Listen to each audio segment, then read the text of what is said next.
Good evening. My name is Kallie Gardner. The concern that has brought me to this conversation today is that of American food insecurity and how our country is currently in a global food crisis. And it only gets worse from here, unless we do something about it. According to the United States Department of Agriculture, 12.8%, or approximately 17 million of U.S. households, were food insecure at some point in time during 2022. With the supply of food in any American's immediate vicinity being lower than the demand, that percentage will only decrease. It can then be inferred that because the global demand for food is continuously growing and that the means for agricultural crops and lands are diminishing, then this causes a rift in the ability to produce enough food for both the United States and the world.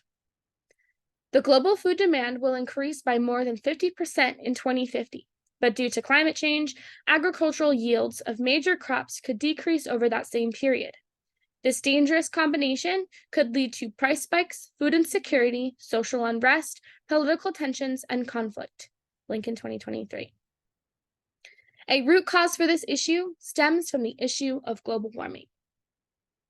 Where global warming causes concern for the vitality of crops, once sustainable in certain areas or regions, the production will slowly dwindle as the weather tears into the agricultural systems of the United States. This becomes a societal concern as communities recognize lesser access and higher prices in foods due to the lessened supply for a higher demand in such products, depending upon where the community sources their food, and in turn realizes that the production cannot keep up with the demand, then due to climate change. It is a chain reaction. A general overview of behaviorism is that it is about learning what changes directly related to the changes in the environment, and in turn causes a greater impact in the eyes of a behaviorist onto the stimuli of a brain. The changes entailed are that of observable performance. What is meant by this is that it compares qualitative data over quantitative. It is also important to note the importance that consequences have on performance and why reinforcement is needed. With this, a learner is reactive to conditions in a specific environment, and in addition to this, repetition and behaviorism goes hand in hand. In order for memorization to occur, repetition is required. An innovative approach that I have to suggest to help improve the detriment that the global food security crisis can bring to the country starts with the microsystem of Bronfenbrenner's theory, that of an individual. It starts with personal research and follows up with that research. By research, I do not mean that a person should be writing a research paper on global food security or doing a pitch on global insecurity food crisis, just as I am today. Or not even the effects that climate has had on the global food security crisis. I more so suggest that having a general knowledge of global and country food happenings and agricultural events on one's own personal food intake. Personal reflection and education such as this promotes a stimulating experience that can keep the mind reeling. This, therefore, acts as a direct reward of being informed on one's surroundings. For example, a simple Google search of personal sustainability goals will then reward you with tips and suggestions to be more sustainable in one's everyday life.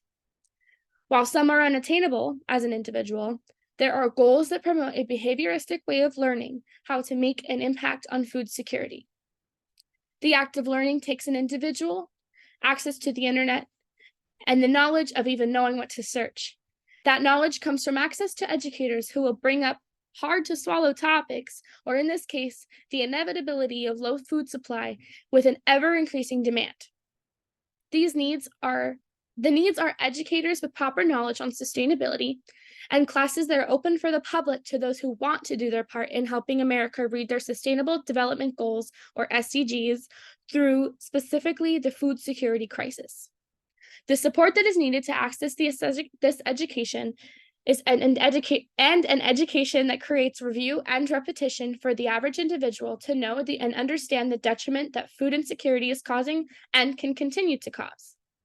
The access to knowledgeable educators willing to teach this topic can create a center for review and practice in order to retain a memory to create change for the better. With this, rewarding individuals with their own knowledge to do better learn more, and engage in more resources available in their community to help stop the food security crisis in America, and always know where their next meal is coming from. Thank you for listening, and I hope you have a wonderful night.